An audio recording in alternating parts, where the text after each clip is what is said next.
ಶ್ರೀ ಗುರುಭ್ಯೋ ನಮಃ. ಇದು ಮಧ್ವ ವಿಜಯದ 118ನೇ ಭಾಗ. 117ನೇ ಭಾಗ ಕಳೆದ ದಿವಸ ಮುಕ್ತಾಯ ಕಂಡಾಗ 15ನೇ ಸರ್ಗದ 71ನೇ ಪದ್ಯ ಮುಕ್ತಾಯ ಕಂಡಿತ್ತು.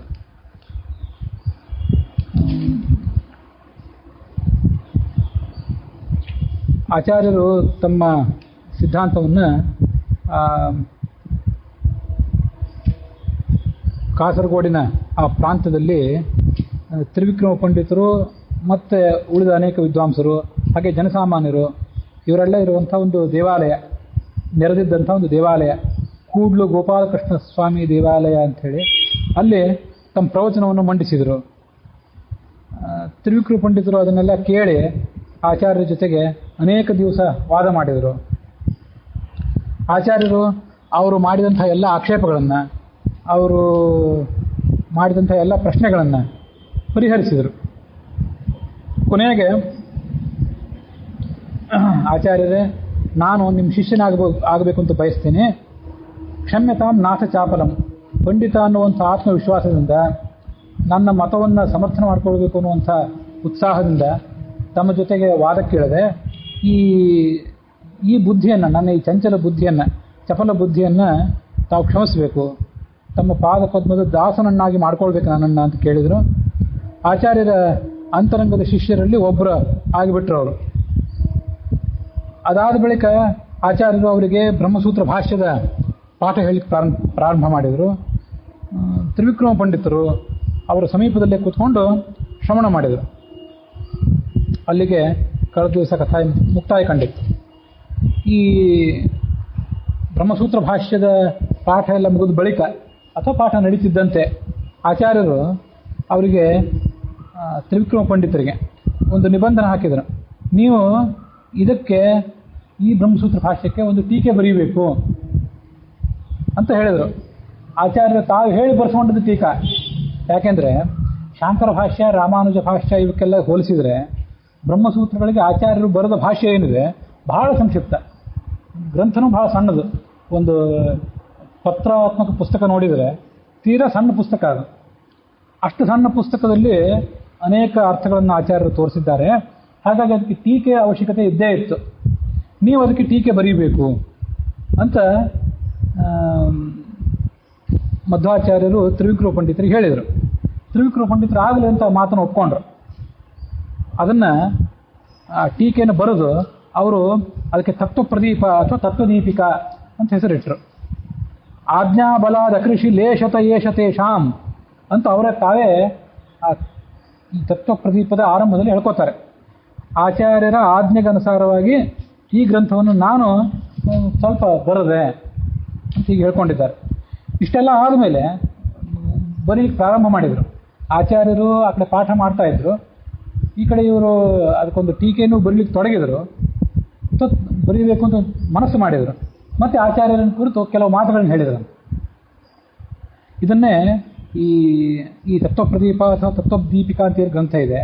ಇದನ್ನೇ ಮಧ್ವ ವಿಜಯದ ಆರಂಭದಲ್ಲಿ ತಮೋನುದಾನಂದಮವಾಪಲೋಕ ತತ್ವಪ್ರದೀಪಾಕೃತಿ ಗೋಗಣೇನ ಯದಾಸ್ಯ ಸೀತಾಂಶು ಭುವಾದ್ ಗುರೂಂಸ್ತಾನ್ ತ್ರಿವಿಕ್ರಮಾದ್ಯಾನ್ ಪ್ರಣಮಾಮಿ ವರ್ಯಾನ್ ಅಂತ 1ನೇ ಸರ್ಗದ 4ನೇ ಶ್ಲೋಕದಲ್ಲಿ ಕವಿಗಳು ತಮ್ಮ ತಂದೆಯನ್ನು ಸ್ತೋತ್ರ ಮಾಡಿದ್ರು. ವರ್ಣನೆ, ನಮ್ಮ ತಂದೆ ತತ್ವಪ್ರದೀಪ ಅನ್ನುವಂಥ ಗ್ರಂಥವನ್ನು ಬರೆದರು.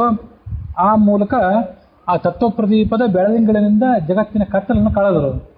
ಆ ತ್ರಿವಿಕ್ರಮ ಪಂಡಿತರಿಗೆ ನಮಸ್ಕಾರ ಅಂತ ಹೇಳಿದಂಥ ಒಂದು ಶ್ಲೋಕ ಇದು. ವಸ್ತುತಃ ಈ ಶ್ಲೋಕವನ್ನು ಇದನ್ನು ಕೂಡ ನಾವು ಹೇಳಬೇಕು.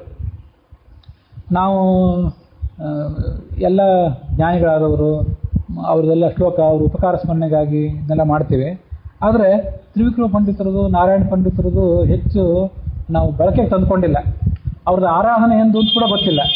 ನಾನು ಹಿಂದೊಂದು ಸರಿ ಹೇಳಿದ್ದೆ, ಗೋವಿಂದಾಚಾರ್ಯರಿಗೆ ಹೋಗಿ ಹೇಳಬೇಕು, ಇವರ ಆರಾಧನೆ ಒಂದು ಯಾವತ್ತಾದ್ರೂ ಒಂದು ದಿವಸ ಆರಾಧನೆ, ಯಾದವಾರ್ಯರ ಆರಾಧನೆ ಅಂತ ಹೇಗಿದೆ ಹಾಗೆ ಇವ್ರದ್ದು ಕೂಡ ದಿವಸದಲ್ಲಿ, ವರ್ಷದಲ್ಲಿ ಒಂದು ಬಾರಿ ಆರಾಧನೆ ಅಂಥೇಳಿ ಅದನ್ನೊಂದು ದಿನ ನಿಗದಿ ಮಾಡಿರಿ. ಆ ಮೂಲಕ ಅವರನ್ನು ಆವತ್ತಿನ ದಿವಸ ಆದರೂ ಸ್ಮರಣೆ ಮಾಡ್ಕೊಳ್ಳಿಕ್ಕೆ ಅನುಕೂಲ ಆಗ್ತದೆ ಅಂತ ಹೇಳಬೇಕು ಅಂದ್ಕೊಂಡಿದ್ದೆ. ಅದು ಹೇಳಲಿಕ್ಕೆ ಆಗಿಲ್ಲ, ಇನ್ನೂ ಸಂದರ್ಭ ಸಿಕ್ಕಲಿಲ್ಲ.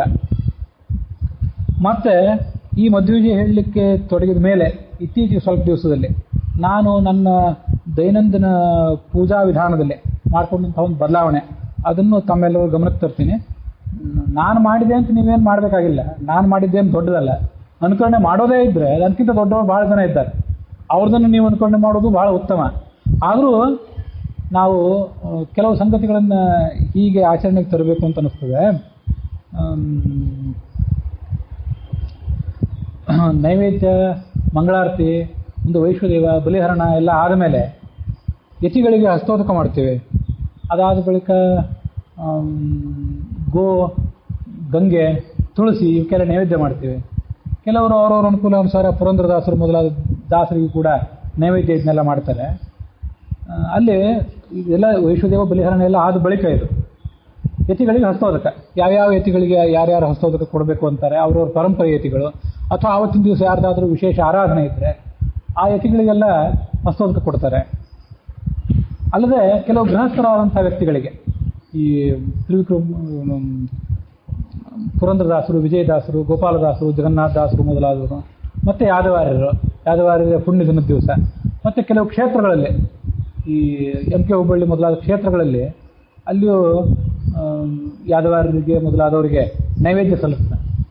ಆ ಯತಿಗಳಿಗೆ ಹಸ್ತೋದಕ ಆದ ಬಳಿಕ ಈ ಗೃಹಸ್ಥರಿಗೆ ಹಸ್ತೋದಕ ಮಾಡ್ತೀವಲ್ಲ, ಪುರಂದರದಾಸರು, ವಿಜಯದಾಸರು ಮೊದಲಾದವರಿಗೆ, ಆ ಸಂದರ್ಭದಲ್ಲೇ ತ್ರಿವಿಕ್ರಮ ಪಂಡಿತರು, ನಾರಾಯಣ ಪಂಡಿತರು, ಯಾದವಾರ್ಯರು, ಮತ್ತು ಈ ಪುರಂದರದಾಸರು, ವಿಜಯದಾಸರು, ಗೋಪಾಲದಾಸರು ಮೊದಲಾದ ಗೃಹಸ್ಥರು, ಮೊದಲು ಯತಿಗಳಿಗೆ, ಅದಾದಮೇಲೆ ಗೃಹಸ್ಥರಿಗೆ ಮತ್ತೊಂದು ಭಾಗ ಇರ್ತದೆ. ಅದನ್ನು ಗಂಗೆ, ತುಳಸಿ, ಗೋವು, ಅದಕ್ಕೆ ಗೃಹಸ್ಥರಿಗಿಂತ ಮೊದಲೇ ಅದಕ್ಕೆ ಮಾಡೋದು ಉಚಿತನೇ.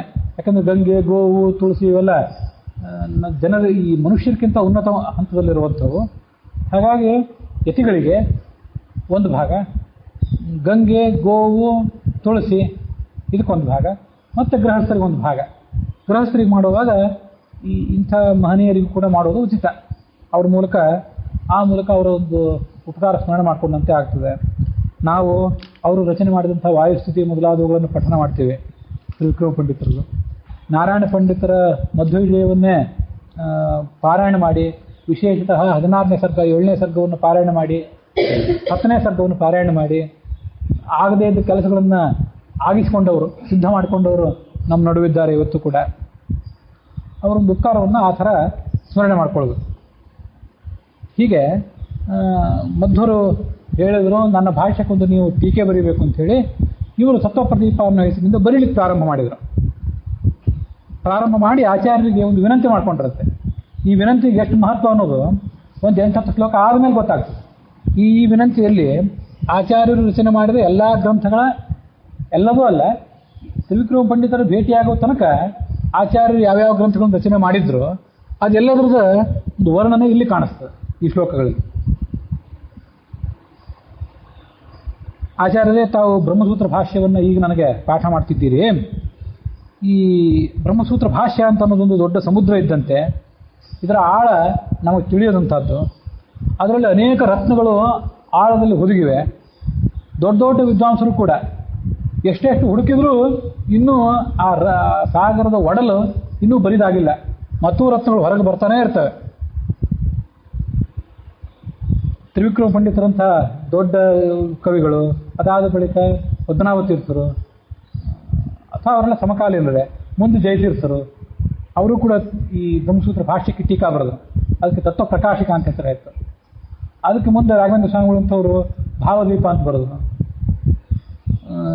ಭಾಷ್ಯಕ್ಕೆ ಭಾಷ್ಯದೀಪಿಕಾ, ಬ್ರಹ್ಮಸೂತ್ರ ಭಾಷ್ಯಕ್ಕೆ ಮತ್ತೊಂದು ಭಾಷ್ಯದೀಪಿಕಾ ಅಂಥೇಳಿ ಜಗನ್ನಾಥ ಯತಿಗಳನ್ನವರು ಆಚಾರ್ಯರು ಬ್ರಹ್ಮಸೂತ್ರ ಭಾಷ್ಯಕ್ಕೆ ನೇರವಾದಂಥ ಮತ್ತೊಂದು ವ್ಯಾಖ್ಯಾನ.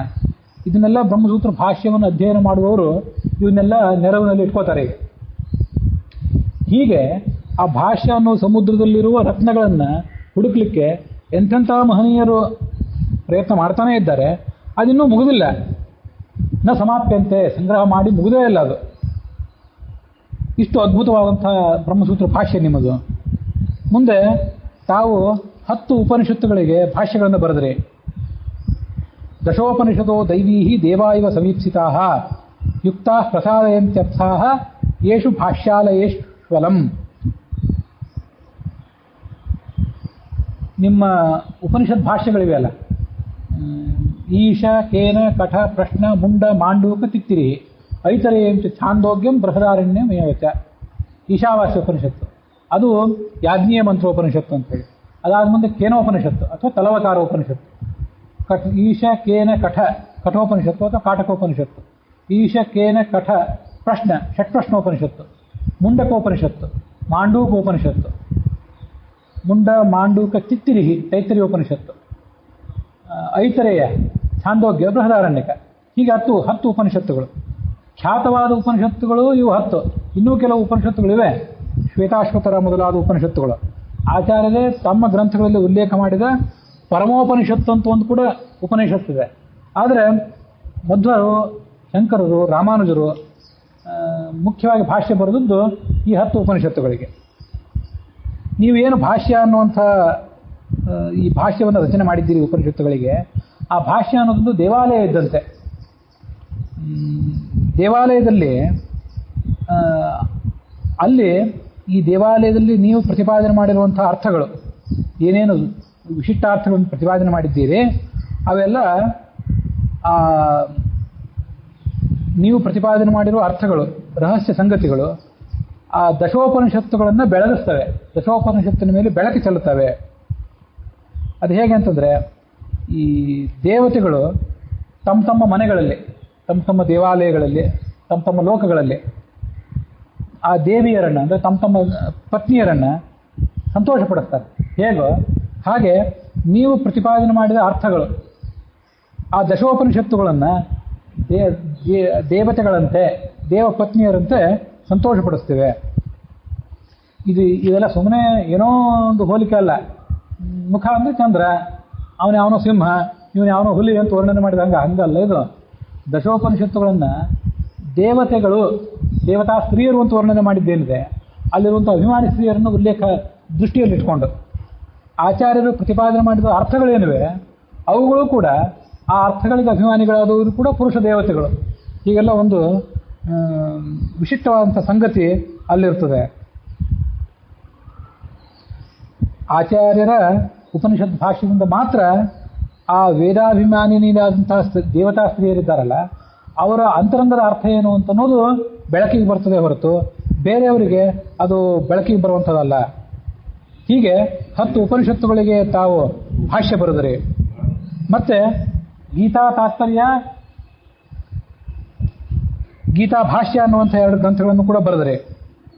ಅದು ಹೇಗೆ ಅಂತಂದರೆ, ಗೀತಾ ಭಾಷ್ಯ ಮತ್ತು ಗೀತಾ ತಾತ್ಪರ್ಯಗಳು ಇವೆರಡೂ ಸೂರ್ಯ ಮತ್ತು ಚಂದ್ರರಿದ್ದಂತೆ. ಸೂರ್ಯ ಹಗಲಿನಲ್ಲಿ, ಚಂದ್ರ ರಾತ್ರಿಯಲ್ಲಿ ಹೇಗೆ ಜಗತ್ತನ್ನು ಬೆಳಗ್ತಾನೋ ಹಾಗೆ ಭಗವದ್ಗೀತೆಗೆ ತಮ್ಮದು ಗೀತಾ ತಾತ್ಪರ್ಯ ಮತ್ತು ಗೀತಾ ಭಾಷ್ಯ ಅಂತ 2 ಗ್ರಂಥಗಳು. ಇವಕ್ಕೆಲ್ಲದಕ್ಕೂ ಜಯತೀರ್ಥರ ಟೀಕಾ ಇದೆ. ಬ್ರಹ್ಮಸೂತ್ರ ಭಾಷ್ಯಕ್ಕಂತೂ ತತ್ವಪ್ರಕಾಶಿಕ ಇದೆ. ಈ ದಶೋಪನಿಷತ್ತುಗಳಲ್ಲಿ ಎಲ್ಲದಕ್ಕೂ ಟೀಕೆ ಇಲ್ಲ, ಕೆಲವದಕ್ಕೆ ಬರೆದಿದ್ದಾರೆ, ಕೆಲವದಕ್ಕಿಲ್ಲ. ಗೀತಾ ತಾತ್ಪರ್ಯ ಮತ್ತು ಗೀತಾ ಭಾಷ್ಯಕ್ಕೆ ಪ್ರಮೇಯ ದೀಪಿಕಾ ಅಂತ ಹೆಸರಿನಿಂದ ಜಯತೀರ್ಥ ಟೀಕೆ ಬರೆದಿದ್ದಾರೆ. ಅದಕ್ಕೆ ರಾಯರ ಮಠದ ಸುಮತೀಂದ್ರರು ಮೊದಲಾದವರು ವ್ಯಾಖ್ಯಾನ ಮಾಡಿದ್ದಾರೆ. ಹೀಗೆ ವೇದವ್ಯಾಸ ದೇವರ ಕೃಷ್ಣನ ಮೂಲ ಗ್ರಂಥ, ಅದಕ್ಕೆ ಆಚಾರ್ಯರ ಭಾಷ್ಯ, ಅದಕ್ಕೆ ಜಯತೀರ್ಥರ ಟೀಕೆ, ಮುಂದೆ ಅಲ್ಲಿಂದ ಟಿಪ್ಪಣಿಗಳ ಒಂದು ಪ್ರವಾಹ ಅದು ಮುಂದುವರೆದು ಬಂತು. ಸತ್ಯನಾಥ ತೀರ್ಥರು ಅಂತನವರು ಅವರು ಒಂದು ಟಿಪ್ಪಣಿಯನ್ನು ಬರೆದರು ಇದೇ ಟೀಕೆಗಳಿಗೆ. ಇಂಥವೆಲ್ಲ ಟೀಕೆಗಳ ಪರಂಪರೆ, ಟಿಪ್ಪಣಿಗಳ ಪರಂಪರೆಯನ್ನು ನಾವು ನೋಡ್ತೀವಿ. ಅಲ್ಲಿಂದ ಮುಂದೆ ಬಂದದ್ದು ಈ ಭಾರತ ತಾತ್ಪರ್ಯ ನಿರ್ಣಯ, ಮಹಾಭಾರತ ತಾತ್ಪರ್ಯ ನಿರ್ಣಯ. 32 ಅಧ್ಯಾಯಗಳಲ್ಲಿ ಮಹಾಭಾರತ ತಾತ್ಪರ್ಯ ನಿರ್ಣಯ ಅಂತಿದೆ. ಅದರಲ್ಲಿ ಮೊದಲಿನ 9 ಅಧ್ಯಾಯಗಳಲ್ಲಿ ರಾಮಾಯಣದ ನಿರ್ಣಯ ಇದೆ. ಮುಂದೆಲ್ಲ 23 ಅಧ್ಯಾಯಗಳಲ್ಲಿ ಮಹಾಭಾರತದ ನಿರ್ಣಯ ಇದೆ. ಇತಿಹಾಸ ಪುರಾಣಾಬ್ದೇರ್ ಭವಚ್ಚಿತ್ತಾದಿ ಲೋಡಿತಾತ್. ಇತಿಹಾಸ ಅಂದರೆ ಮಹಾಭಾರತ, ಪುರಾಣ ಅಂತಂದರೆ 18 ಪುರಾಣಗಳು. ಆ 18 ಪುರಾಣಗಳು ಮತ್ತು ಇತಿಹಾಸ ಇವೆಲ್ಲ ಸೇರಿದರೆ ಇದೊಂದು ಸಮುದ್ರ. ಆ ಸಮುದ್ರವನ್ನು ನೀವು ಮಥನ ಮಾಡಿದಿರಿ ಆಚಾರ್ಯರು. ಕ್ಷೀರಸಾಗರವನ್ನು ಮಥನ ಮಾಡಲಿಕ್ಕೆ ಅಲ್ಲೊಂದು ಪರ್ವತ ಇತ್ತು, ಮಂದರ ಪರ್ವತ. ಇಲ್ಲಿ ಪರ್ವತ ಯಾವುದು ಅಂತಂದರೆ ತಮ್ಮ ಮನಸ್ಸೇ ಒಂದು ಪರ್ವತ, ಆಚಾರ್ಯರ ಮನಸ್ಸೇ ಒಂದು ಪರ್ವತ. ಹೀಗೆ ತಾವು ತಮ್ಮ ಮನಸ್ಸಿನಿಂದ ಆ ಇತಿಹಾಸ ಪುರಾಣಗಳನ್ನು ಮಥನ ಮಾಡಿ ಮಹಾಭಾರತ ತಾತ್ಪರ್ಯ ನಿರ್ಣಯ ಅನ್ನುವ ಅಮೃತವನ್ನು ಹೊರಗೆ ತಂದ್ರಿ. ಅದನ್ನು ಎಲ್ಲ ಪಂಡಿತರು ಕೂಡ ಸೇವನೆ ಮಾಡಲೇಬೇಕು. ಅದಿಲ್ಲದೆ ಹೋದರೆ ಮಹಾಭಾರತ ಭಾಗವತಗಳ ಪ್ರವಚನವೇ ಮುಂದೆ ಸಾಗೋದಿಲ್ಲ.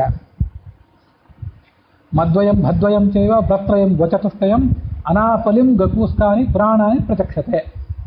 ಮದ್ವಯಂ ಮತ್ಸ್ಯ ಪುರಾಣ, ಮಾರ್ಕಂಡೇಯ ಪುರಾಣ. ಭದ್ವಯಂ ಭವಿಷ್ಯ ಪುರಾಣ ಮತ್ತು ಭಾಗವತ ಪುರಾಣ. 2 ಮ 2 ಬ.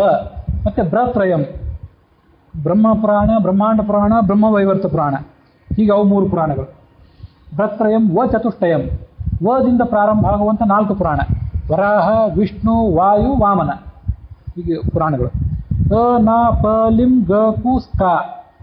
ಅ ಅಗ್ನಿ ಪುರಾಣ, ನಾ ನಾರದ ಪುರಾಣ, ಲಿಂ ಲಿಂಗ ಪುರಾಣ, ಲಿಂ ಗ ಗರುಡ ಪುರಾಣ, ಗ ಕು ಕೂರ್ಮ ಪುರಾಣ, ಸ್ಕ ಸ್ಕಂದ ಪುರಾಣ, ಪುರಾಣಾನಿ ಪ್ರಚಕ್ಷತೆ.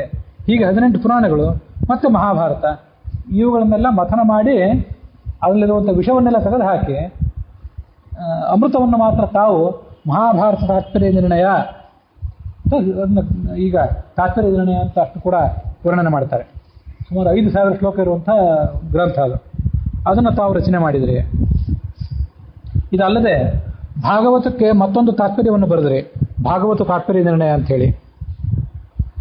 ಮಹಾಭಾರತ ತಾತ್ಪರ್ಯ ನಿರ್ಣಯಕ್ಕೂ ಭಾಗವತ ತಾತ್ಪರ್ಯಕ್ಕೂ ಏನು ವ್ಯತ್ಯಾಸ ಅಂತ ಅನ್ನೋದನ್ನು ನಾನು ಹಿಂದೆ ಹೇಳಿದ್ದೆ. ಮಹಾಭಾರತ ತಾತ್ಪರ್ಯ ನಿರ್ಣಯದಲ್ಲಿ ಕಥೆಗೆ ಸಂಬಂಧಪಟ್ಟಂತೆ ಏನಾದರೂ ಸಂಶಯ ಬಂದರೆ ಆ ಸಂಶಯವನ್ನು ಹೇಗೆ ಪರಿಹಾರ ಮಾಡಿಕೊಳ್ಬೇಕು ಅನ್ನೋದನ್ನು ಆಚಾರ್ಯರು ಪರಿಹಾರ ಮಾಡ್ತಾರೆ.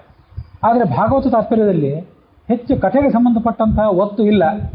ಕಥೆಗೆ ಸಂಬಂಧಪಟ್ಟಂಥ ನಿರ್ಣಯಗಳು ಭಾಗವತ ತಾತ್ಪರ್ಯದಲ್ಲಿಲ್ಲ. ಆ ಭಾಗವತ ಶ್ಲೋಕಗಳಿಗೆ ಎಲ್ಲೆಲ್ಲಾದರೂ ಕೆಲವು ಕಡೆ ಅರ್ಥ ತಿಳಿಯದೇ ಇದ್ದರೆ ಅದಕ್ಕೇನು ಅರ್ಥ ಮಾಡಬೇಕು ಅನ್ನೋದನ್ನು ಮಾತ್ರ ಸೂಕ್ಷ್ಮವಾಗಿ ವಿವರಿಸುವಂಥ ಒಂದು ಗ್ರಂಥ ಭಾಗವತ ತಾತ್ಪರ್ಯ. ಮತ್ತು ಭಾಗವತ ತಾತ್ಪರ್ಯದಲ್ಲಿ ಭಾಗವತದ ಅರ್ಥವನ್ನು ವಿವರಣೆ ಮಾಡಲಿಕ್ಕಾಗಿ ಬೇರೆ ಬೇರೆ ಗ್ರಂಥಗಳಿಂದ, ಅದೆಷ್ಟೆಷ್ಟೋ ಗ್ರಂಥಗಳಿಂದ ತಾವು ಮಾತ್ರ ಓದಿರಬಹುದಾದ ಗ್ರಂಥಗಳು, ನಾವು ಓದಿರಬಹುದಾದದ್ದು ಆದರೆ ನಮಗೆ ಮರೆತಿರಬಹುದಾದ ಗ್ರಂಥಗಳು, ಆ ಗ್ರಂಥಗಳಿಂದ ಆಚಾರ್ಯರು ಕೊಟೇಶನ್ ಕೊಡ್ತಾರೆ. ಅದು ಭಾಗವತ ತಾತ್ಪರ್ಯದ ವೈಶಿಷ್ಟ್ಯ. ಮಹಾಭಾರತ ತಾತ್ಪರ್ಯ ನಿರ್ಣಯದಲ್ಲಿ ಹೆಚ್ಚು ಕೊಟೇಶನ್ಸ್ ಇಲ್ಲ. ಅದೆಲ್ಲ ಪೂರ್ಣ ಆಚಾರ್ಯರದೇ ರಚನೆ. 1ನೇ ಅಧ್ಯಾಯ, 2ನೇ ಅಧ್ಯಾಯ, 3ನೇ ಅಧ್ಯಾಯ. ಅಲ್ಲಿ ಒಂದು ಕಡೆ ಸರ್ವಶಾಸ್ತ್ರಾರ್ಥ ನಿರ್ಣಯ ಅಂತ ಒಂದು ಕಡೆ ಹೇಳ್ತಾರೆ. ಮಾರ್ಕಂಡೇಯ ಪುರಾಣ ಮಹಾಭಾರತದಲ್ಲಿ ಬಂದದ್ದು ಮತ್ತು ಭಾಗವತದಲ್ಲಿ ಬಂದದ್ದು ಕೆಲವು ಶ್ಲೋಕಗಳನ್ನು ಮೊದಲಿನ 2-3 ಅಧ್ಯಾಯಗಳಲ್ಲಿ ಉದಾಹರಿಸ್ತಾರೆ. ಅಷ್ಟು ಬಿಟ್ಟರೆ ಮುಂದಿನ ಎಲ್ಲ ಶ್ಲೋಕಗಳು ಅವರ ಸ್ವಂತದ ರಚನೆ.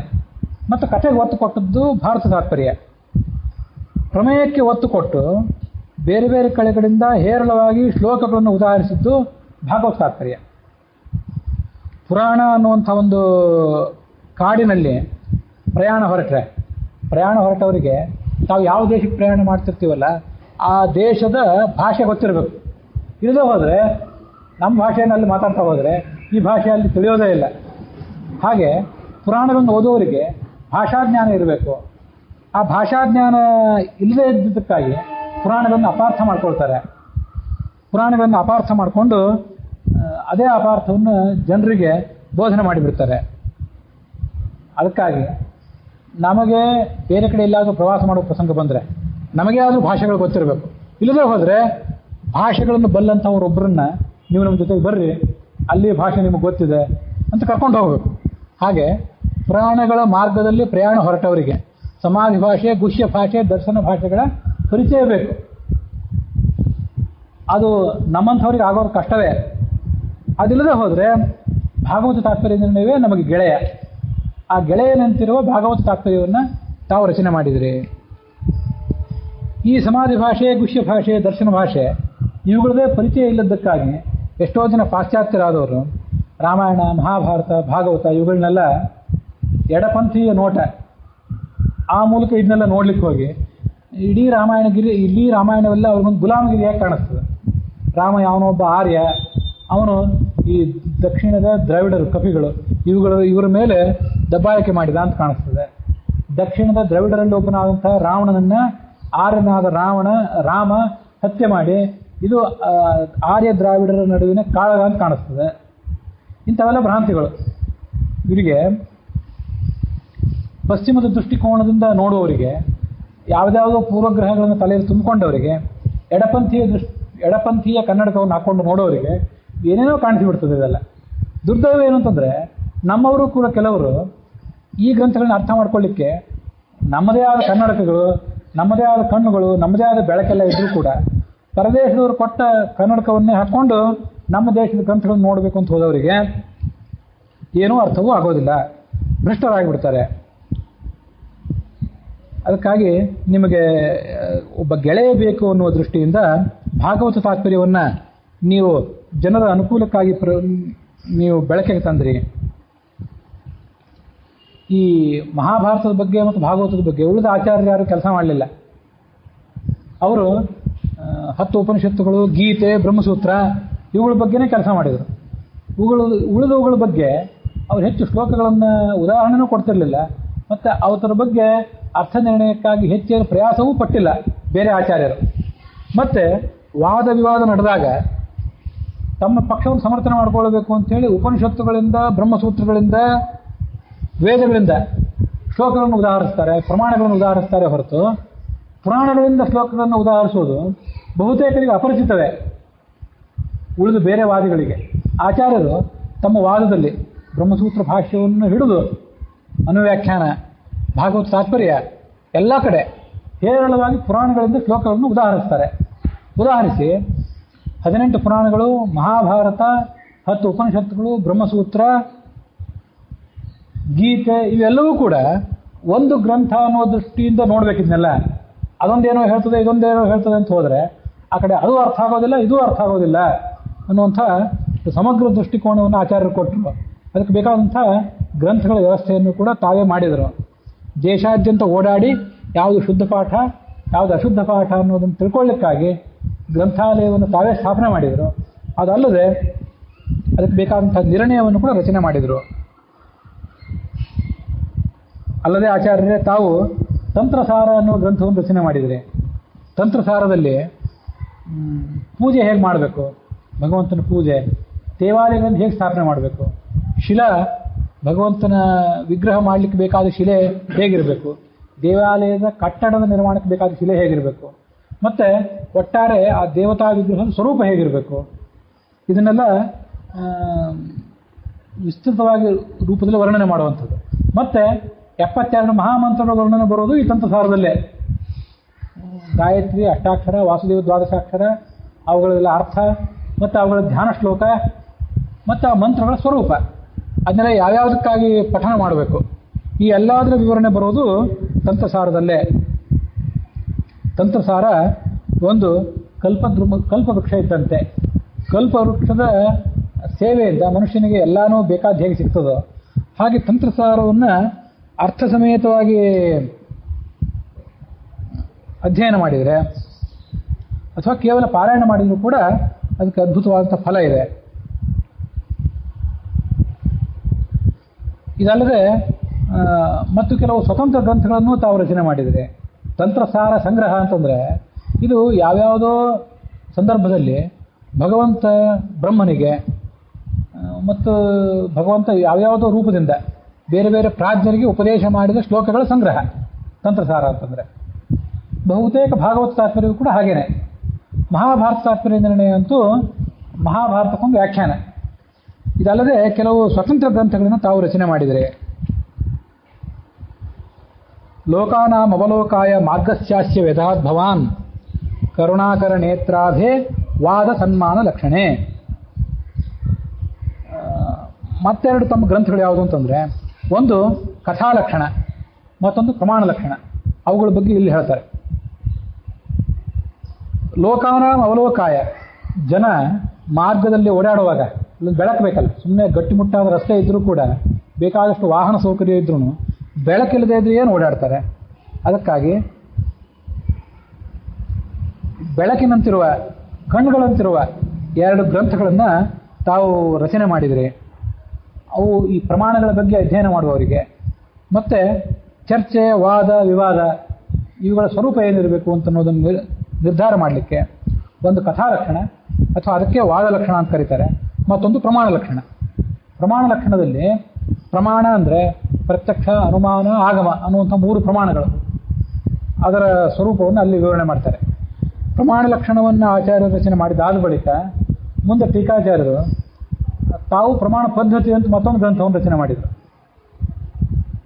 ಹೀಗೆ ಅದಕ್ಕೆಲ್ಲದಕ್ಕೂ ಮೂಲ ಈ ಪ್ರಮಾಣ ಲಕ್ಷಣ. ಕಥಾಲಕ್ಷಣ ಅಥವಾ ವಾದ ಲಕ್ಷಣ ಅಂದರೆ ಏನು? ವಾದ ಅಥವಾ ಕಥಾ ಅಂದರೆ ಚರ್ಚೆ ಅಂತ ಅರ್ಥ. ಚರ್ಚೆ ವಾದ, ಜಲ್ಪ, ವಿತಂಡ ಅಂತ 3 ರೀತಿಯಾಗಿದೆ. ವಾದ ಅಂತಂದರೆ ಪರಸ್ಪರ ಸಂವಾದ ಮಾಡೋದು, ಯಾರೋ ಒಬ್ಬರನ್ನು ಸೋಲಿಸಬೇಕು ಅಂತಿಲ್ಲ, ಇದರಲ್ಲಿ ಪ್ರತಿಷ್ಠೆ ಇಲ್ಲ, ದುರಹಂಕಾರ ಇಲ್ಲ, ಯಾವುದೂ ಇಲ್ಲ. ತತ್ವ ಜಿಜ್ಞಾಸೆಗಾಗಿ ಏನು ಸತ್ಯ ಏನು ಅಸತ್ಯ ಅಂತ ತಿಳ್ಕೊಳ್ಳಿಕ್ಕಾಗಿ ಚರ್ಚೆ ಮಾಡೋದೇನಿದೆಯಲ್ಲ ಅದಕ್ಕೆ ವಾದ ಅಂತ ಕರೀತಾರೆ. ಜಲ್ಪ ಅಂತಂದರೆ ಇನ್ನೊಬ್ಬರನ್ನು ಸೋಲಿಸಲಿಕ್ಕಾಗಿ. ಆಗಿನ ಕಾಲದಲ್ಲಿ ಮಧ್ಯಸ್ಥರಾದವರೊಬ್ಬರು ಕೂತು, ರಾಜನೂ ಕೂತಿರ್ತಿದ್ದ, ಸಭಾಸದರು ಕೂತಿರ್ತಿದ್ರು. ಈ ಕುಸ್ತಿ ಪಂದ್ಯಗಳನ್ನು ಜನ ಹೇಗೆ ನೋಡ್ತಾರಲ್ಲ ಹಾಗೆ ಆಗಿನ ಕಾಲದಲ್ಲಿ ವಾದ ವಿವಾದ ನೋಡ್ತಿದ್ದನ್ನು ಜನಸಾಮಾನ್ಯರು ನೋಡ್ತಿದ್ರು. ಜನಸಾಮಾನ್ಯರಿಗೂ ಕೂಡ ಅಷ್ಟೊಂದು ಅದರ ಬಗ್ಗೆ ಉತ್ಸಾಹ, ಜ್ಞಾನ ಇರ್ತಿತ್ತು. ಇಲ್ಲದೆ ಹೋದರೆ ಅದನ್ನು ತಿಳ್ಕೊಳ್ಳೋದೇನು, 1-2 ಸ್ಟೆಪ್ 3 ಸ್ಟೆಪ್ ಮುಂದೆ ಹೋದ್ಮೇಲೆ ಏನು ಗೊತ್ತೇ ಆಗೋದಿಲ್ಲ ಅಲ್ಲಿ. ಈಗಲೂ ಚರ್ಚೆಗಳು, ವಾಕ್ಯಾರ್ಥಗಳು ನಡೀತಿರ್ತವೆ.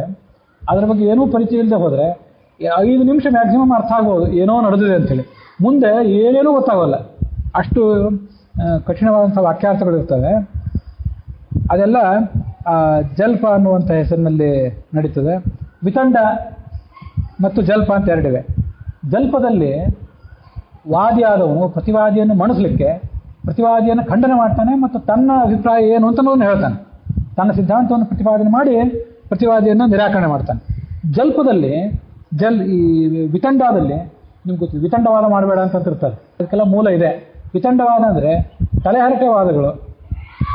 ಇನ್ನೊಬ್ಬರನ್ನು ಸೋಲಿಸೋದು ಮಾತ್ರ ಉದ್ದೇಶ. ಸೋಲಿಸಿ ನಮ್ಮ ಸಾಮ್ರಾಜ್ಯದ, ನಮ್ಮ ಊರಿನ ಕೀರ್ತಿಯನ್ನು ರಕ್ಷಣೆ ಮಾಡೋದು. ಮತ್ತು ದುರ್ವಾದಿಗಳು, ಈಗ ವಾದಿಗಳಾದವರು ಸತ್ಯಸಂಗತಿ ಏನು ಅಂತ ತಿಳ್ಕೊಳ್ಬೇಕು ಅನ್ನುವಂಥ ಜಿಜ್ಞಾಸೆಯಿಂದ ಬಂದಿದ್ದರೆ ಸೌಹಾರ್ದದಿಂದ ವಾದ ನಡೀತದೆ. ಕೇವಲ ಇವ್ರನ್ನ ಸೋಲಿಸಿ ಬಿಡಬೇಕು, ಇವ್ರ ಮುಖಭಂಗ ಮಾಡಬೇಕು, ಆ ಮೂಲಕ ತಮ್ಮ ಮತದ ಪ್ರತಿಷ್ಠೆಯನ್ನು ಮೆರೀಬೇಕು, ಇವರನ್ನು ಹೀಗಳೆಯಬೇಕು ಅಂತ ಉದ್ದೇಶ ಇದ್ದರೆ ಅದಕ್ಕಾಗಿ ನಾವು ಎಲ್ಲ ರೀತಿಯಿಂದ ತಯಾರಾಗಿರಬೇಕಾಗ್ತದೆ. ಅದನ್ನು ವಿತಂಡವಾದ ಅಂತ ಕರೀತಾರೆ. ಕೇವಲ ಅವ್ರನ್ನ ಸೋಲಿಸೋದು ಮಾತ್ರ ಉದ್ದೇಶ, ನಮ್ಮ ಸಿದ್ಧಾಂತ ಏನು ಅಂತ ಹೇಳೋ ಉದ್ದೇಶ ಅಲ್ಲ. ಯಾಕಂದರೆ ಇದನ್ನು ತಿಳ್ಕೊಳ್ಳೋ ಅಪೇಕ್ಷೆ ಅವರಿಗಿರೋದಿಲ್ಲ, ಅವರಿಗೆ ನಮ್ಮದನ್ನು ತಿಳಿಸ್ಬೇಕಾಗಿಲ್ಲ, ಕೇವಲ ಅವರನ್ನು ನಿರಾಕರಣೆ ಮಾಡೋದು ಮಾತ್ರ ಉದ್ದೇಶ. ಹೀಗೆ ಕಥಾಲಕ್ಷಣ ಅಥವಾ ವಾದ ಲಕ್ಷಣ ಅಂತ ಅನ್ನೋದನ್ನು ತಾವು 2 ಗ್ರಂಥಗಳನ್ನು ರಚನೆ ಮಾಡಿದಿರಿ. ಇದಲ್ಲದೆ ವಿಷ್ಣು ತತ್ವ ವಿನಿರ್ಣಯ ಅನ್ನುವಂಥ ಗ್ರಂಥವನ್ನು, ವಿಷ್ಣು ತತ್ವ ನಿರ್ಣಯ ಅನ್ನೋ ಗ್ರಂಥವನ್ನು ತಾವು ರಚನೆ ಮಾಡಿದಿರಿ. ಈ ವಿಷ್ಣು ತತ್ವ ನಿರ್ಣಯಕ್ಕೆ ಟೀಕಾಚಾರ್ಯರ ಟೀಕಾ ಇದೆ. ಹಾಗೆ ಆಚಾರ್ಯರ ಅನುವ್ಯಾಖ್ಯಾನಕ್ಕೂ ಕೂಡ ಟೀಕಾಚಾರ್ಯರ ಸುಧಾ ಅನ್ನುವಂಥ ಟೀಕಾ ಇದೆ. ವಿಷ್ಣು ತತ್ವ ನಿರ್ಣಯ ಅಂತ ಅನ್ನೋದು ಎಷ್ಟು ಮಹತ್ವದ ಗ್ರಂಥ ಅಂದರೆ ಅದನ್ನು ಅಣುಸುಧಾ ಅಂತ ಕರೀತಾರೆ. ಬ್ರಹ್ಮಸೂತ್ರ ಅನುವ್ಯಾಖ್ಯಾನ ನ್ಯಾಯಸುಧಾ ಏನಿದೆ ಅದು ದೊಡ್ಡ ಸುಧಾ. ಈ ತತ್ವ ನಿರ್ಣಯ ಅಂತ ಅನ್ನೋದು ಅಣುಸುಧಾ. ಇದರಲ್ಲೂ ಕೂಡ ಅಷ್ಟು ತತ್ವಗಳನ್ನು ಪ್ರತಿಪಾದನೆ ಮಾಡ್ತಾರೆ. ಇದು ಅರ್ಜುನ ಇದ್ದಂತೆ. ಅರ್ಜುನ ಏಕಾಂಗಿಯಾಗಿ ಶತ್ರುಗಳ ತಲೆಯ ಮೇಲೆ ಕಾಲಿಟ್ಟು ಅವರನ್ನು ಮಣಿಸಿದ.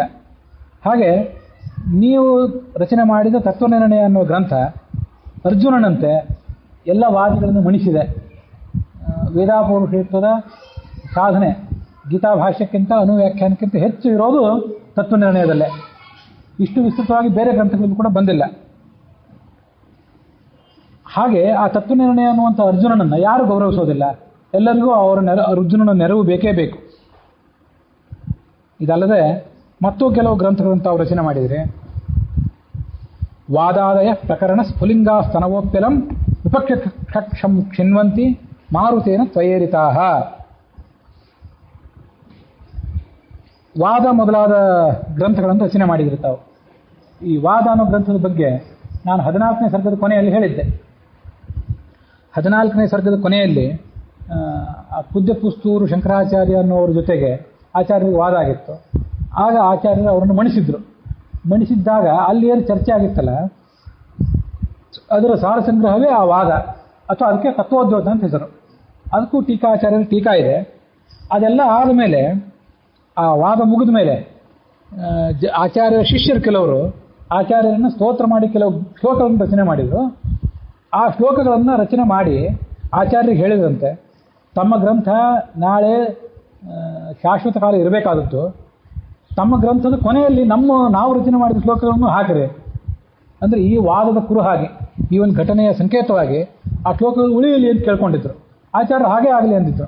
ಹೀಗೆ 14ನೇ ಸರ್ಗದ ಕೊನೆಯಲ್ಲಿ ಆ ತತ್ವೋದ್ಯೋತ, ಉದ್ಯೋತ ಅಂದರೆ ಬೆಳಕು ಅಂತ ಅರ್ಥ, ತತ್ವದ ಬೆಳಕು, ಬೌದ್ಧ ಮತಕ್ಕೂ ಅದ್ವೈತ ಮತಕ್ಕೂ ವ್ಯತ್ಯಾಸ ಏನಿಲ್ಲ ಅಂತ ಪ್ರತಿಪಾದನೆ ಮಾಡಿದ ಗ್ರಂಥ ಅದು.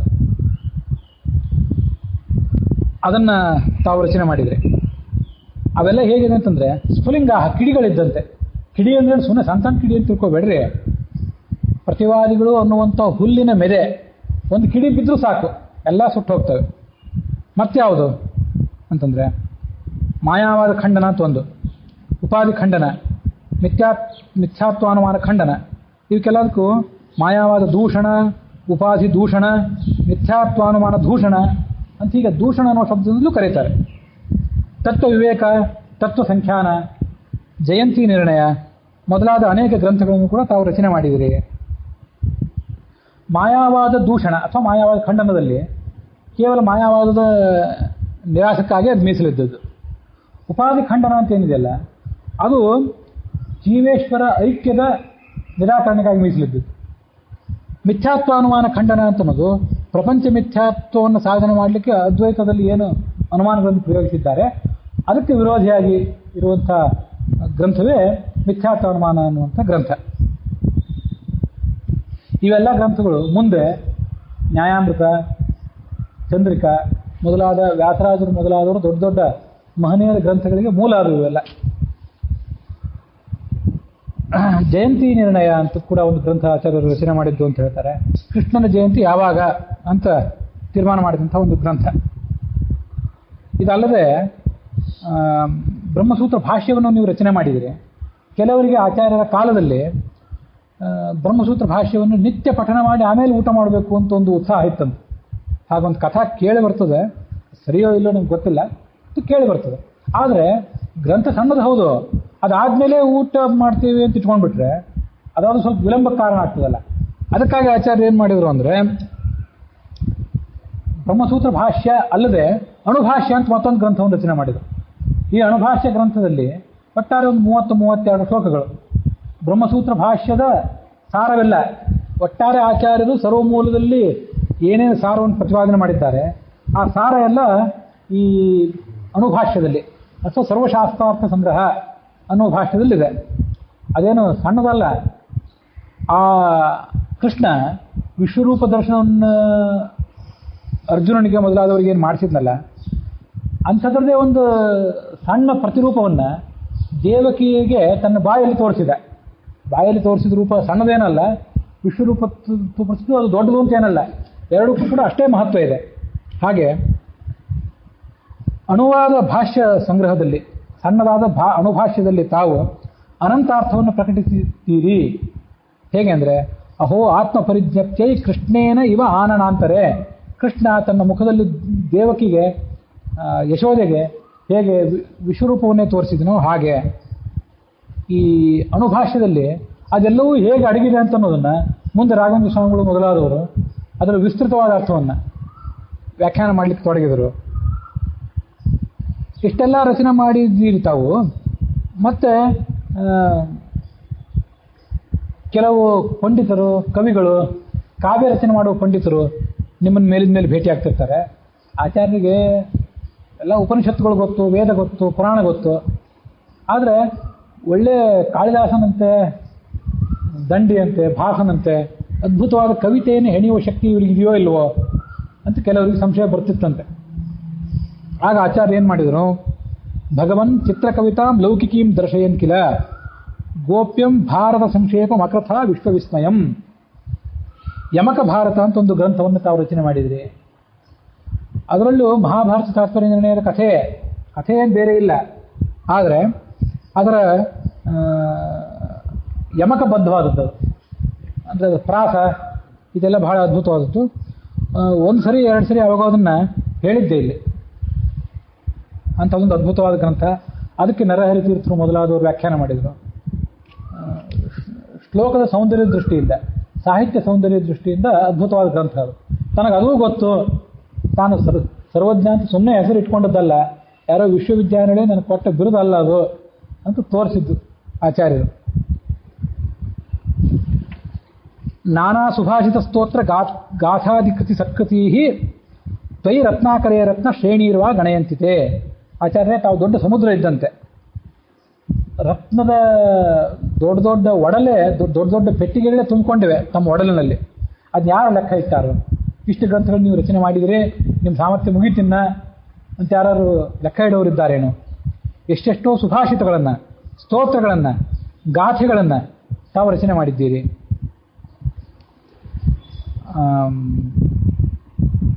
ಸ್ತೋತ್ರ ಅಂತಂದರೆ ಒಂದೇ ಬಂದಂ ಸದಾನಂದಂ ಅಂತ ಇವತ್ತು ದ್ವಾದಶ ಸ್ತೋತ್ರ ಅಂತ ನಾವು ಹೇಳ್ತೀವಲ್ಲ, ಅವೆಲ್ಲ ಸ್ತೋತ್ರಗಳು. ಸುಭಾಷಿತಗಳು ಕೆಲವಿವೆ. ರಾಮೋಖಿಲಾನಂದ ತನುಸ್ತಯೇವ ಭೀಮೋತಿ ಪಾಪೇಶು ದುರಂತ ವೀರ್ಯ ಕಾಮಸ್ತಯೇವಾಜಿತ ಕಾಮಿನೀಷು ಸೋಮಸ್ತಯೇವಾತ್ಮ ಪದಾಶ್ರಿತೇಷು ಅಂತ ಒಂದು ಸುಭಾಷಿತ ಆಚಾರ್ಯ ರಚನೆ ಮಾಡಿದ್ದು. ಇವರು ನಮ್ಗೆ ಹೆಚ್ಚು ಬಳಕೆಯಲ್ಲಿಲ್ಲ. ಅವು ಒಂದೊಂದೇ ಶ್ಲೋಕ, ಅವು ಯಾವ ಗ್ರಂಥದಲ್ಲಿ ಸೇರಿದ್ದಲ್ಲ ಅವು. ಇವನು ಪರಮಾತ್ಮ, ಎಲ್ಲರಿಗೂ ಸಂತೋಷ ಕೊಟ್ಟವನಾದ್ರಿಂದ ರಾಮ, ಇವನು ಎಲ್ಲರಿಗೂ ಭಯಂಕರ ಆದ್ರಿಂದ ಭೀಮ, ಎಲ್ಲ ಗೋಪಸ್ತ್ರೀಯರಿಗೆ ಸಂತೋಷ ಕೊಟ್ಟವನಾದ್ರಿಂದ ಕಾಮ, ಅವ್ರ ಮನಸ್ಸು ಗೆದ್ದವನಾದ್ರಿಂದ ಕಾಮ, ಇವನೇ ತನ್ನ ಪಾದಕಮಲದಲ್ಲಿ ಯಾರು ಆಸಕ್ತರಾಗಿರ್ತಾರೆ ಅವರಿಗೆ ಸೋಮ, ಚಂದ್ರನಂತೆ ಆಹ್ಲಾದ ಕೊಟ್ಟವನು ಅಂತ ಒಂದು ಸುಭಾಷಿತ. ಮತ್ತೊಂದು ಸುಭಾಷಿತ, 2 ಶ್ಲೋಕ ಕಾಣಿಸ್ತವೆ. ಈ ಮನಸ್ಸು ಅನ್ನುವಂಥದ್ದೊಂದು ಮೀನ. ಈ ಮೀನವನ್ನು ಹರಿಯ ಪಾದ ಕಮಲದಲ್ಲಿ ಸಂಲಗ್ನಗೊಳಿಸ್ಬೇಕು, ಅದನ್ನು ಬೇಕಾಬಿಟ್ಟು ಹರಿಲಿಕ್ಕೆ ಬಿಡಬಾರ್ದು. ನೀರಿನಲ್ಲಿ ಮೀನು ಹೇಗೆ ಹರಿತದೋ ಹಾಗೆ ಈ ಮನಸ್ಸು ಈ ವಿಷಯದ ಕಡೆ ಹರಿತಿರ್ತದೆ. ಆ ಮೀನಿಗೆ ಗಾಳ ಹಾಕಿ ಅದನ್ನು ಹೇಗೆ ಹಿಡಿತಾರಲ್ಲ ಹಾಗೆ ಮನಸ್ಸಿಗೆ ಪ್ರಬಲವಾದ ಪ್ರಯತ್ನದ ಮೂಲಕ ಅದನ್ನು ಭಗವಂತನ ಕಡೆ ತರಬೇಕು. ಇವೆರಡು ಸುಭಾಷಿತ ಆಚಾರ್ಯ ರಚನೆ ಮಾಡಿದ್ದು. ಸುಭಾಷಿತಗಳಾಯಿತು. ಸ್ತೋತ್ರ ಅಂದರೆ ಒಂದೇ ಒಂದಂ ಸದಾನಂ ಅಂದಾಯಿತು. ಗಾಥಾ ಅಂದರೆ ಅದೊಂದು ರೀತಿಯಾದ ಹಾಡುಗಬ್ಬ ಅಂತ ಹೇಳ್ತಾರೆ. ದ್ವಾದಶ ಸ್ತೋತ್ರಗಳಲ್ಲೇ ಅವನ ಶ್ರೀಪತಿ ದಪ್ಪತಿ ಪದಿಕೇಶಾದಿ ಭವಾದೆ ಕರುಣಾಪೂರ್ಣ ವರಪ್ರದ ಚರಿತಂ ಜ್ಞಾಪಯಮೇತೆ. ಇವು ಸಂಸ್ಕೃತದ ಉಳಿದ ಛಂದಸ್ಸಿಗಿಂತ ಸ್ವಲ್ಪ ಭಿನ್ನವಾದದ್ದು. ಒಂದೇ ಒಂದಂ ಇಂಥದ್ದೆಲ್ಲ ಅನುಷ್ಠುಪ್ ಛಂದಸ್ಸು, ಹೇರಳವಾಗಿ ಎಲ್ಲ ಕಡೆ ಕಂಡು ಬರುವಂಥದ್ದು, ಅದಕ್ಕಿಂತ ಸ್ವಲ್ಪ ಭಿನ್ನವಾದದ್ದು ಇದು. ಇಂಥ ಕೆಲವು ಗಾಥೆಗಳನ್ನು ಕೂಡ ತಾವು ರಚನೆ ಮಾಡಿದಿರಿ. ಎಷ್ಟೆಷ್ಟೋ ಕಾವ್ಯಗಳನ್ನು ರಚನೆ ಮಾಡಿದಿರಿ. ಕನ್ನಡದಲ್ಲಿ ರಚನೆ ಮಾಡಿದ್ರೋ ಇಲ್ಲೋ ಗೊತ್ತಿಲ್ಲ, ಉಪಲಬ್ಧ ಇಲ್ಲ, ಮಾಡಿದ್ದಿರಬೇಕು. ಯಾರು ನಿಮ್ಮನ್ನು ಲೆಕ್ಕ ಇಟ್ಟಾರೋ ಆ ಕಾಲದವ್ರಿಗೆ ಗೊತ್ತಿರಬೇಕು. ಕೆಲವೊಂದು ಬಿಟ್ಟು ಅವರು ಲೆಕ್ಕ ಇಡಲಿಲ್ಲ ಅಷ್ಟೇ. ನೀವು ಏನು ಗ್ರಂಥಗಳನ್ನು ರಚನೆ ಮಾಡಿದ್ರಿ, ಈ ಗ್ರಂಥಗಳ ಮಹತ್ವವನ್ನು ತಿಳ್ಕೊಳ್ಳದೆ ಇವೆಲ್ಲ ಕ್ಷುಲ್ಲಕ ಗ್ರಂಥಗಳು ಅಂತ ಯಾರು ಮಾತಾಡಿದರೆ ಅವರೇ ಮೂರ್ಖರು. ಅವರು ನೋಡಿ ವಿದ್ವಾಂಸರಾದವ್ರು ನಗತಾರಷ್ಟೆ. ಆ ಗ್ರಂಥಗಳ ಮಹತ್ವವನ್ನು ತಿಳ್ಕೊಳ್ಬೇಕು. ಇಲ್ಲಿ ಯರಗೋಳದ ಗುಹೆಯಲ್ಲಿ ಟೀಕಾಚಾರ್ಯರು ಆಚಾರ್ಯರ ಗ್ರಂಥಗಳಿಗೆ ಟೀಕೆ ಬರೀಬೇಕು ಅಂತ ಕೂತಿದ್ರು. ಅಲ್ಲಿಗೆ ವಿದ್ಯಾರಣ್ಯರು ಬಂದರು ಅಂತ ಕೇಳ್ತೇವೆ. ಅದೇನೋ ಬರೀತಿದ್ದೀರಲ್ಲ ಅಂತ ನೋಡಿದರೆ ಆಚಾರ್ಯರ ಗ್ರಂಥವನ್ನು ಅವ್ರ ಮುಂದಿಟ್ಟರು. ಇದೇನು ನನಗೆ ಅರ್ಥವೇ ಆಗ್ತಿಲ್ಲ, ಎಲ್ಲ ಯಾರೋ ಬಾಲಕರು ಆಡಿದ ಮಾತಿನಂತಿದೆ, ಇದ್ರ ಪೂರ್ವಾಪರವೇನೋ ತಿಳಿತಿಲ್ಲ ಅಂತ ವಿದ್ಯಾರಣ್ಯರು ಅಂದರು. ಹಾಗನ್ಬೇಡ್ರಿ, ಅದಕ್ಕೆ ನಾನು ಟೀಕೆ ಬರೆದಿದ್ದೀನಿ, ಈಗ ನೋಡ್ರಿ ಅಂದರು ಇವರು. ಅದನ್ನು ನೋಡಿದಾಗ ಈಗ ಇದರ ಅದ್ಭುತ ಮಹತ್ವ ತಿಳಿಯಿತು ಅಂತ ವಿದ್ಯಾರಣ್ಯರು ಆ ಟೀಕಾಚಾರ್ಯರು ಕುಳಿತ ಜಾಗಕ್ಕೆ ಬಂದು ಅದರ ಮಹತ್ವವನ್ನು ವರ್ಣನೆ ಮಾಡಿದರು ಅಂತ ಆ ಯರಗೋಳದಲ್ಲಿ ಒಂದು ಕಥಾ ಕೇಳ್ತೇವೆ. ಹೀಗೆ ಆ ಗ್ರಂಥಗಳ ಮಹತ್ವವನ್ನು ತಿಳ್ಕೊಳ್ಳದೆ ಯಾರು ಅದ್ರ ಬಗ್ಗೆ ಏನಾದರೂ ಮಾತಾಡಿದರೆ ಅವರೇ ಮೂರ್ಖರು. ಅವ್ರು ನೋಡಿ ಜ್ಞಾನಿಗಳಾದ ನಗುತ್ತಾರೆ. ಆಚಾರ್ಯರೇ ಇಷ್ಟೆಲ್ಲ ಗ್ರಂಥ ರಚನೆ ಮಾಡಿದ್ದಾರೆ, ಆದರೂ ನಮಗೆ ಇನ್ನೂ ಒಂದು ಗ್ರಂಥ ಬೇಕು ಅಂದರು. ಆ ತ್ರಿವಿಕ್ರಮ ಪಂಡಿತರ ಆ ಪ್ರಾರ್ಥನೆ, ಆ ವಿನಂತಿಯಂತೆ ಮಾಧ್ವ ವೇದಾಂತದ ಅತಿ ದೊಡ್ಡ ಗ್ರಂಥ, ಮೌಲ್ಯದ ದೃಷ್ಟಿಯಿಂದ ಮತ್ತು ಅದಕ್ಕೆ ಟೀಕೆ ಟಿಪ್ಪಣಿಗಳ ದೃಷ್ಟಿಯಿಂದ ಅತಿ ಮೌಲ್ಯವಿದ್ದಂಥ ಮಹಾದೊಡ್ಡ ಗ್ರಂಥ. ಅದನ್ನು ಓದದೇ ಇದ್ರೆ ಯಾರು ವಿದ್ವಾಂಸರಂತೆ ಅನಿಸ್ಕೊಳ್ಳೋದಿಲ್ವೋ ಆ ಗ್ರಂಥ ಅನುವ್ಯಾಖ್ಯಾನದ ರಚನೆ ಆಯಿತು.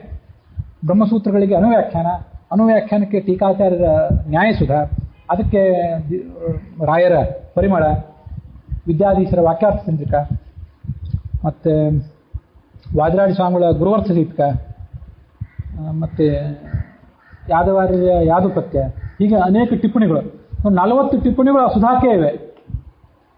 ಇಷ್ಟು ದೊಡ್ಡ ಮಹಾಗ್ರಂಥ ಹೀಗೆ ತ್ರಿವಿಕ್ರಮ ಪಂಡಿತರ ಪ್ರಾರ್ಥನೆಯೊಂದಿಗೆ ಪ್ರಾರಂಭ ಆಯಿತು.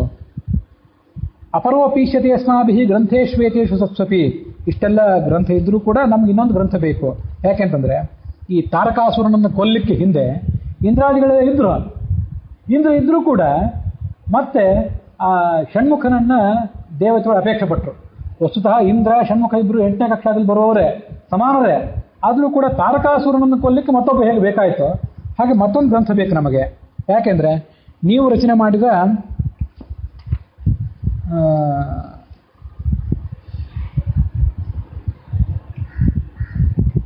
ಈ ಬ್ರಹ್ಮಸೂತ್ರ ಭಾಷ್ಯ ಮೊದಲಾದದ್ದೇನಿದೆ, ಯುಕ್ತಿಗಳು ನಮಗೆ ಬೇಕಾದ ಅಂಶಗಳು ಅಲ್ಲಲ್ಲಿ ಹರಡು ಹೋಗಿವೆ.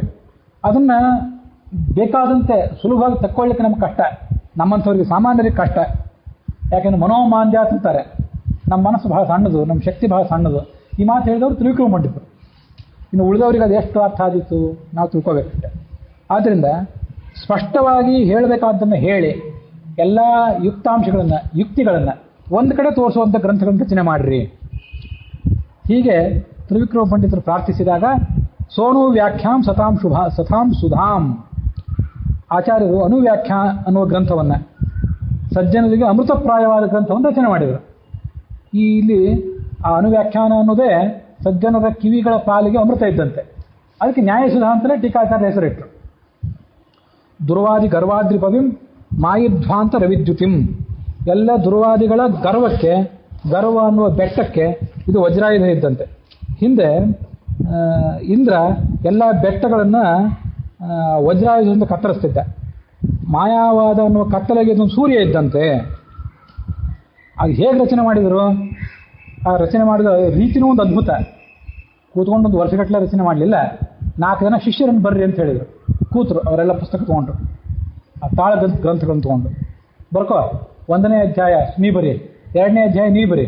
1ನೇ ಅಧ್ಯಾಯದ ಮೊದಲನೇ ಶ್ಲೋಕ ಇವನಿಗೆ ಹೇಳಿ ಇವನು ಬರೆಯೋ ಹೊತ್ತಿಗೆ ಆ 2ನೇ ಅಧ್ಯಾಯದ ಮೊದಲನೇ ಶ್ಲೋಕ ಇನ್ನೊಬ್ಬರಿಗೆ ಹೇಳ್ತಿದ್ರು. ಯುಗಪದ್ರತೆಯನ್ನೇನಾಂ ಅನುವ್ಯಾಖ್ಯಾನವನ್ನು ಒಂದೇ ಕಾಲದಲ್ಲಿ ರಚನೆ ಮಾಡಿದರು, ನಿರಂತರಂ ಸತತವಾಗಿ. ಪ್ರಾಯ ಇದೆಲ್ಲ ಆ ಕಾಸರಗೋಡಿನಲ್ಲಿ ಕೇರಳದಲ್ಲಿ ಆಗಿರಬೇಕು. ಚತುರ ಶಿಷ್ಯಾನ್ ಲೀಲೆಯ ಲೇಖ ಕಲು. 4 ಜನ ಶಿಷ್ಯರನ್ನು, ಪ್ರಚಂಡ ಶಿಷ್ಯರು ಬೇಕು, ಆಚಾರ್ಯ ಹೇಳಿದ್ದನ್ನು ತಪ್ಪಿಲ್ಲದೆ ಬರ್ಕೊಳ್ಳುವಂಥದ್ದು ಬೇಕಲ್ಲ, ಅಂತಹ ಶಿಷ್ಯರನ್ನು ಮುಂದೆ ಕೂಡಿಸ್ಕೊಂಡು ಅನಾಯಾಸವಾಗಿ ಇವರು ಹೇಳ್ತಾ ಹೋದರು, ಅವ್ರು ಬರಿತಾ ಹೋದರು. ಅಧ್ಯಾಯ ಚತುಷ್ಟಯಂ ಚತುರ್ಭಿ ಶಿಷ್ಯೈ. 4 ಜನ ಶಿಷ್ಯರು 4 ಅಧ್ಯಾಯಗಳು, ಹೀಗೆ ಆರಾಮಾಗಿ ಅದನ್ನು ಬರೆದು ಮುಗಿಸಿದರು. ಆ ಅನುವ್ಯಾಖ್ಯಾನವನ್ನೇ ಇವರು ಡಿಕ್ಟೇಟ್ ಮಾಡಿದ್ರು, ಬರಿತಾ ಹೋದರು. ಅನುವ್ಯಾಖ್ಯಾನ ಅನ್ನುವಂಥ ಅದ್ಭುತವಾದ ಗ್ರಂಥ ಬಳಕೆಗೆ ಬಂದಿದ್ದು ಹೀಗೆ. ಅದಕ್ಕೆ ನಾನು ಈಗಾಗಲೇ ಹೇಳಿದಂತೆ ನ್ಯಾಯಸುಧಾ, ಮುಂದೆ ಅನೇಕ ಟಿಪ್ಪಣಿಗಳು, ಇವೆಲ್ಲ ಅಲ್ಲಿಗೆ ಅದರ ಜೊತೆ ಸೇರಿಕೊಂಡು ಅದು ಮಾಧ್ವ ವೇದಾಂತದ ಅತಿ ದೊಡ್ಡ ಗ್ರಂಥ ಆಯಿತು. ಆ ಸುಧಾದ ಅಧ್ಯಯನ ಮಾಡಿದ ಅಂತಂದರೆ ಒಂದು ಹಂತದ ಅಧ್ಯಯನ ಮುಗಿತು. ಅಧ್ಯಯನ ಮುಗಿಲಿಲ್ಲ, ಮತ್ತು ಇನ್ನೂ ಅಧ್ಯಯನ ಇದ್ದೇ ಇದೆ. ಒಂದು ಹಂತದ ಅಧ್ಯಯನ ಅಲ್ಲಿಗೆ ಮುಗಿತು ಅಂತ ಅರ್ಥ. ಅಂತಹ ಗ್ರಂಥದ ರಚನೆ ಆಗಿದ್ದು ಈ ಒಂದು ಹಿನ್ನೆಲೆಯಲ್ಲಿ ಅನ್ನುವಲ್ಲಿಗೆ ಈ 15ನೇ ಸರ್ಗದ 89ನೇ ಪದ್ಯ ಅದು ಇಲ್ಲಿಗೆ ಸಮಾಪ್ತಿಯನ್ನು ಕಂಡಿದೆ.